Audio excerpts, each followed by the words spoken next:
All stations, a maximum stake. Action stations, action stations. 100 hostiles heading west. All stations, scramble.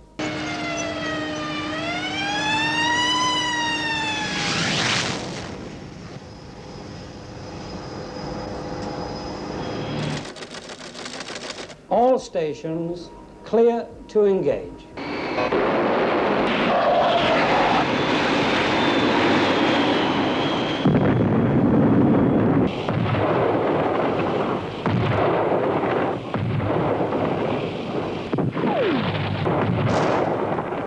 There would in the course of these battles sooner or later come a time when only nuclear weapons would stop the advance, when the American president, and he alone, gives the okay.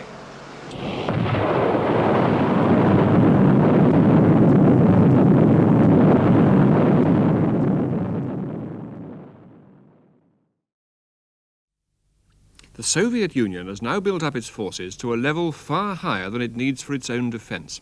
That's the judgment of Western experts today. And more people are asking just what are the Russians up to? Everyone would like to know the answer to that. But there's a more important question that comes first, and it's this. No matter what Soviet intentions are, and they after all can change, what are the Russians able to do if they want to? Can they win a war against the West? It's that question we're going to be looking at in the next few days, looking first at what the Russians and their allies could do, and then at our ability to respond. The strength of the Soviet bloc is its ease of land and air communication, its highly centralized command and control structure, with only two real means of access to the oceans, to the Arctic and to the Pacific. The Russians have made up for this military weakness in three ways in the last few years. By building themselves, first, the most powerful armoured land force in the world, second, the world's fastest growing navy with a worldwide attack capability, and third, a nuclear missile force that some people now say outdoes even the Americans. In fact, what the figures prove is not so much that the Russians have more missiles than the Americans. In actual fact, the Americans have more warheads. But that both sides can destroy each other many times over. There is, in other words, a nuclear stalemate.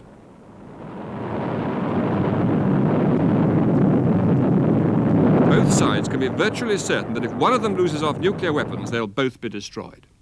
But this nuclear stalemate does have its danger. A danger that is at the root of the present worry in the West about the growing Soviet build-up. And the worry is that if one side, like the Russians today, has the non-nuclear or conventional forces to win a battle with the West without nuclear weapons, it might give them the opportunity to do just that, believing that the other side, the West, wouldn't dare use nuclear weapons because that would be suicide. And this is why the balance of those conventional forces is now regarded as so important. And the fact is that this balance is tilting heavily in the Russians' favor, and has been for some time, at sea and on land. At sea, the Russian Navy has doubled in the last 9 years. They now have 240 major surface warships, a lot less than the West, but they're catching up fast.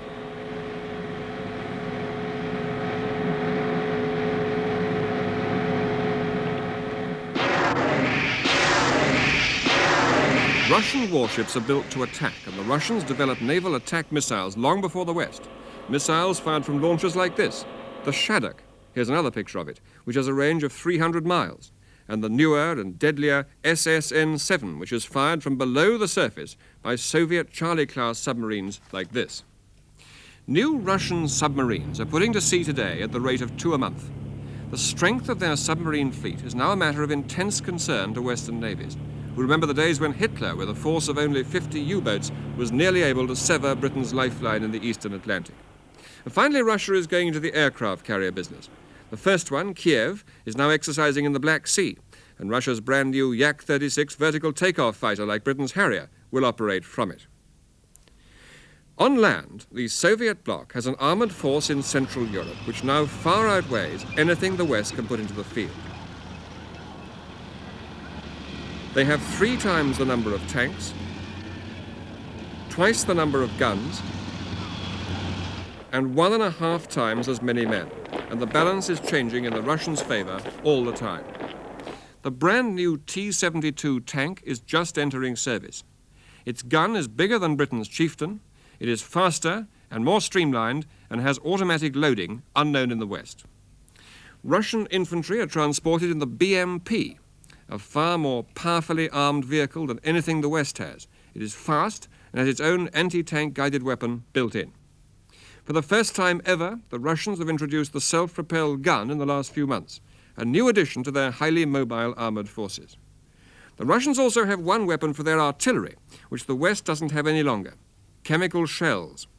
It's reckoned that at least 5% of all shells in Soviet batteries are chemical shells capable of killing unprotected soldiers instantly. They also have chemical warfare battalions, whose job it is to clean up areas where chemical weapons have been used. And finally, in the air, the Russians are introducing new supersonic attack aircraft that the experts think will help them to match up better to the West's lead in the field of strike aircraft. Well, that's the Soviet lineup. In the next few days, we'll be looking in more detail at how and if the West can match up to it in 4 particular fields. First, attack by land in Central Europe. Second, attack by mines and missiles at sea. Third, attack by submarines. And fourth, attack by air. Russian tanks practicing a mass river crossing. What if this were the Elbe that divides Germany, and this was a communist invasion of the West? With their present weight of armour, they could, if they wanted to, throw across 3 times the number of tanks we would have to defend with. What's more, they could concentrate their armoured thrusts in such a way that at the point of attack they would have a superiority of 7 or 8 to 1. Lined up against them would be the West's allied forces in Central Europe under NATO command, over 500,000 men. 1/10 of them the British Rhine Army, defending a portion of the line just here. Britain's forces, like the other national forces, would be divided up into battle groups like this one, that we got to form up in a square for us just to show off their size.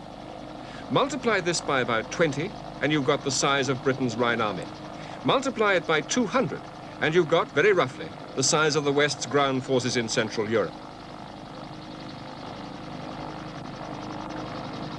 This battle group is an all-arms fighting unit, around 50 tanks, plus mechanized infantry and artillery, designed to fight fully mobile battles to try and hold up the Soviet advance.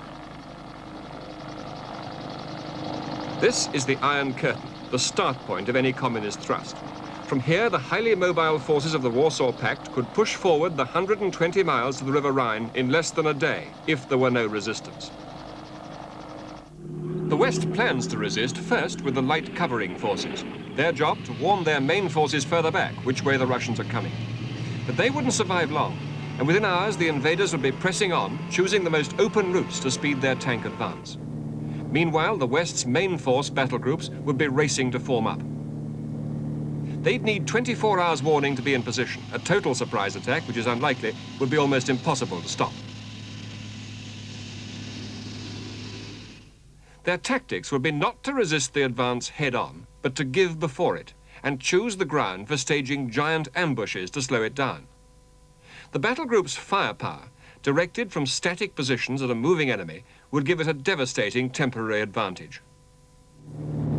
Take this open space on a possible axis of Russian advance. It's flat, surrounded by woods, just the spot for an ambush. They call it the killing zone.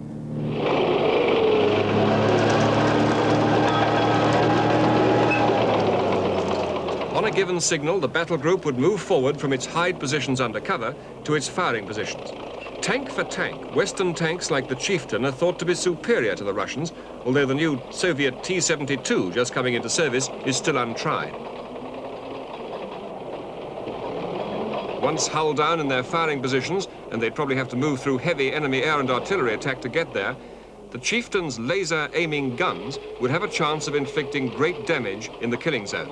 Even if outnumbered, the West still probably has the quality, not only in tanks, but also in anti-tank ammunition and missiles. When all was ready, including the Abbott self-propelled guns, the order would come to fire.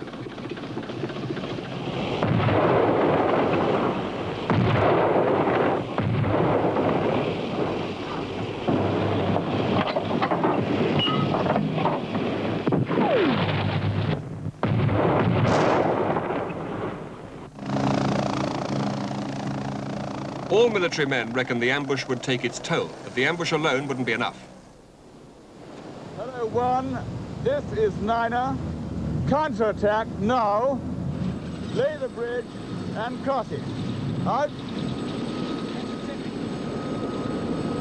While another battle group tried to push forward a counterattack, the first one, or what was left of it, would move off and reform. Yet another battle group might be preparing a new ambush elsewhere.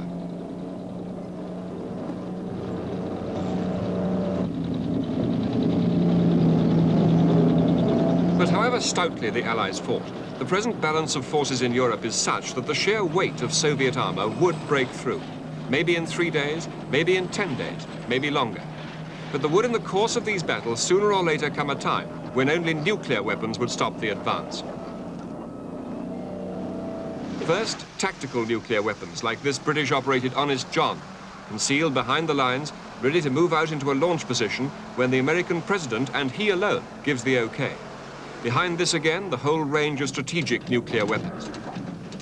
What the West has to ensure is that this nuclear stage isn't reached too soon, that it has enough ordinary guns, tanks and men to fight a delaying battle, long enough to persuade the other side to think again.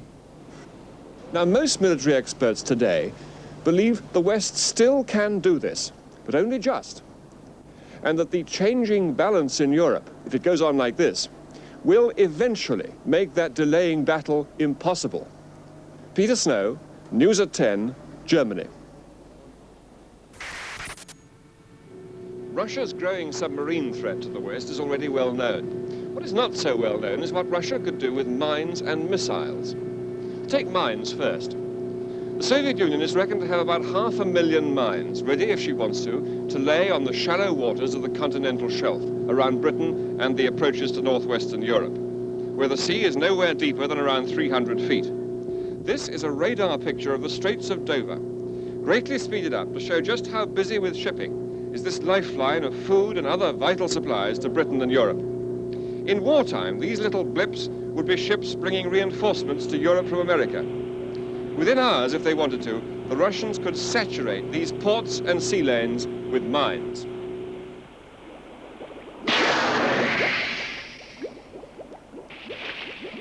Only one British ship is designed to lay mines, whereas all Russian warships can if they want to. They could sow them from aircraft and even from ordinary fishing and cargo boats. You can lay mines on the seabed, or you can lay what they call delayed risers, like this. After allowing a few days or weeks for the minesweepers to pass overhead, it pops up and sits just below the surface. Some mines wait to hear a ship passing. Others feel for a change in pressure or in the magnetic field. You can even put ship counts on them so they miss out a few, and then...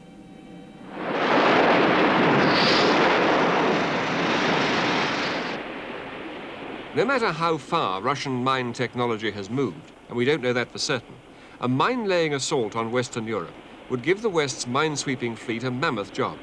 Britain has 35 mine clearers, with a possible 12 more to be built. What they would do, and they think they can just do it, is try to clear channels into vital ports with acoustic hammers and other gear like this.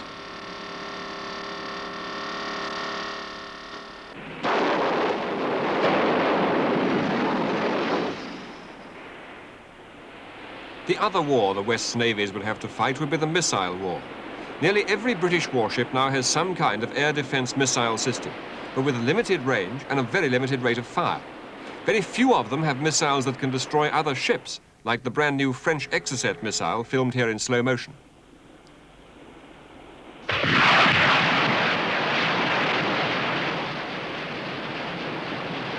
Exocet is almost impossible to fend off. It turns down and skims the surface to confuse enemy radar. Maximum range around 20 miles. The Russians have built 8 new types of guided missile warship in the last few years. And unlike the West, nearly all their ships carry long-range attack missiles as well as air defense ones. But they have a major weakness. These longer-range missiles need an aircraft to give them the mid-course guidance that'll see them onto their target. Now, this aircraft will be visible on radar to the ship that is the target, and probably within range of its air defense missiles like the new Sea Dart, that has a range of some 20 miles and can be fired at aircraft or even approaching missiles. And the closer range, fast reaction Sea Wolf that can stop approaching enemy missiles as long as there aren't too many.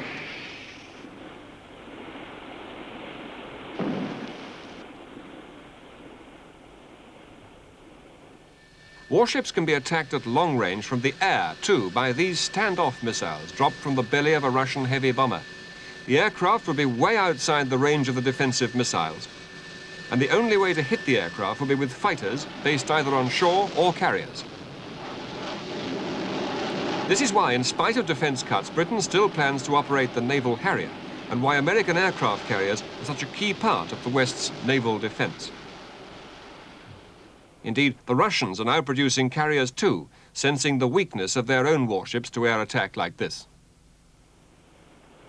Even if the Russians do deploy their first aircraft carrier, most experts believe the West does have a response to any form of naval attack the Russians could make.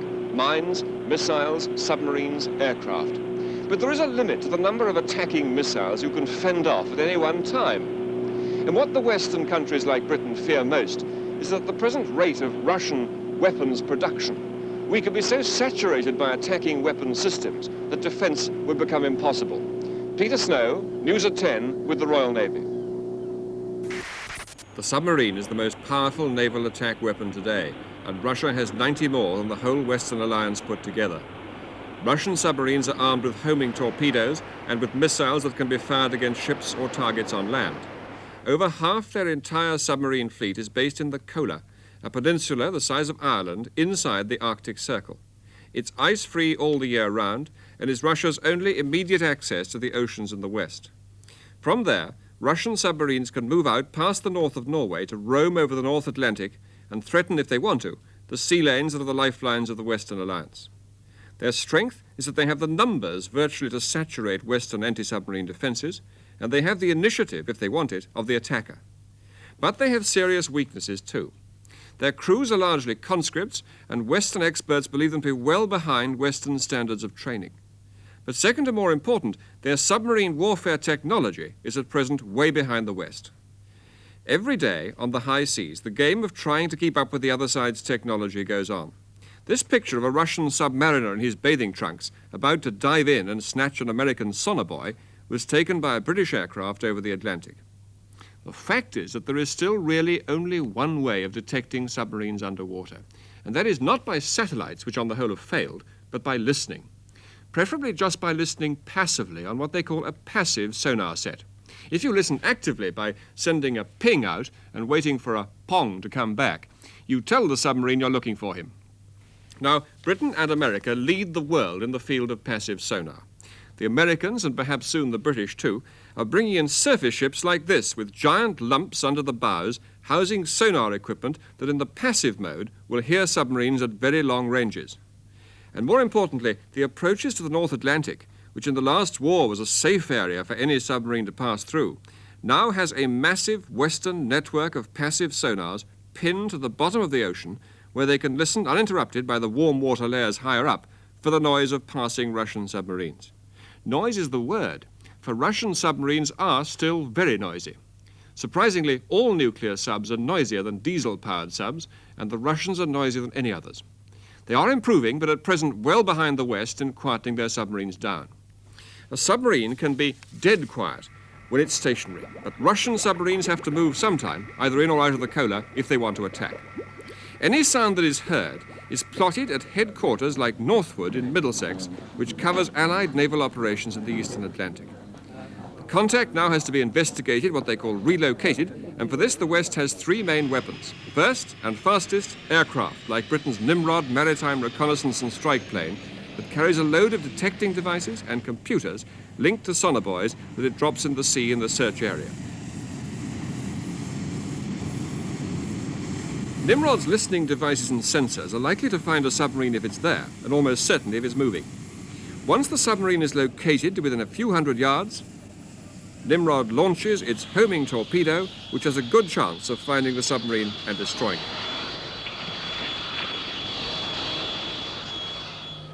The second way of finding and destroying a submarine is with a frigate and its anti-submarine helicopter.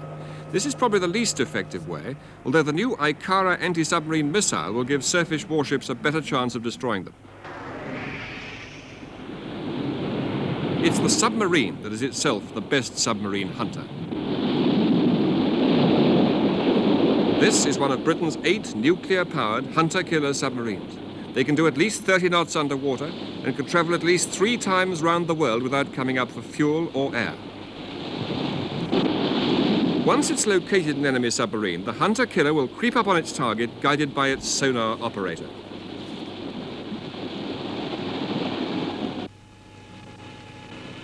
Echo quality good, sector classification possible submarine. Pipe action stations. Action stations, action stations. Attack team and tubes crew, close up.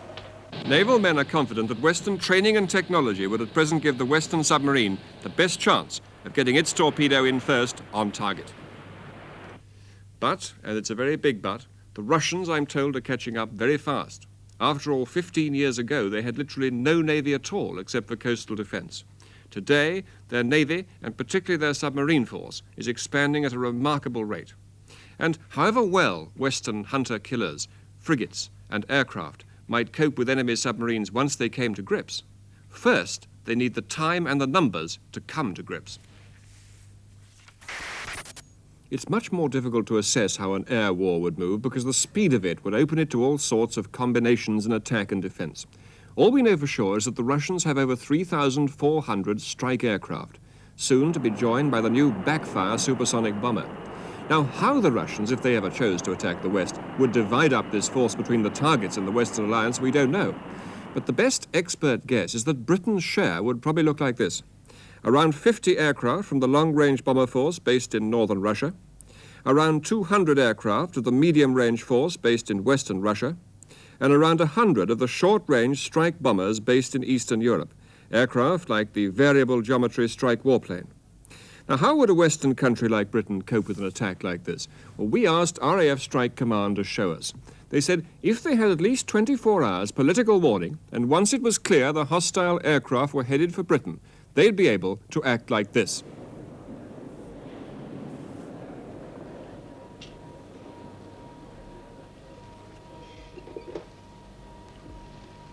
Air Defense Operations Center. Yes, Shock. Understood. Maximum state. All stations, a maximum state.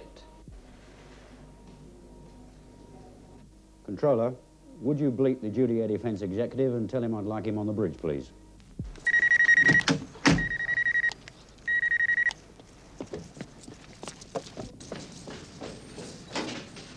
Right, Peter, what goes on? Hello, sir. This lot over the Netherlands, about 250 miles, 100 plus hostile aircraft coming our way. I think they're trouble. Right, we better call duty air commander and man up.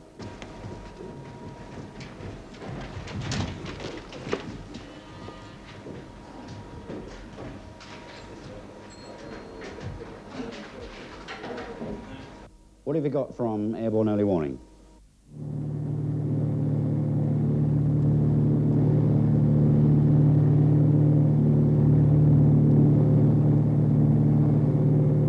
Airborne early warning reporting. 100 hostiles heading west. Report missile loading state. Thank you. Only Coningsby outstanding, 4 to go.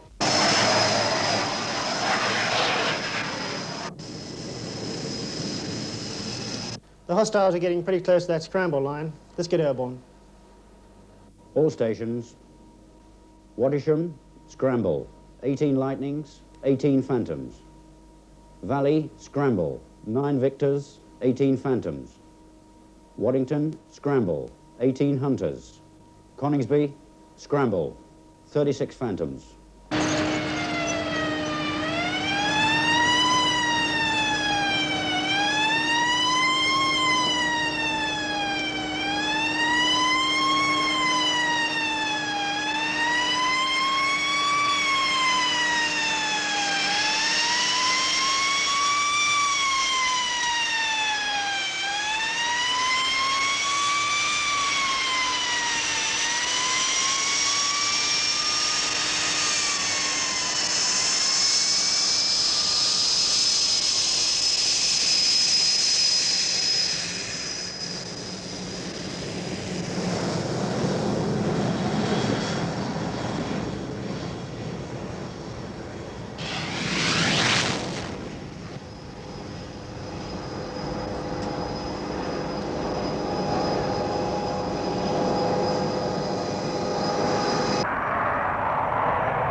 Peter, are we clear to engage?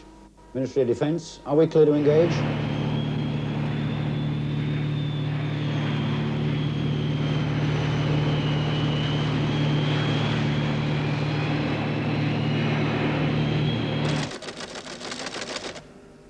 All stations clear to engage.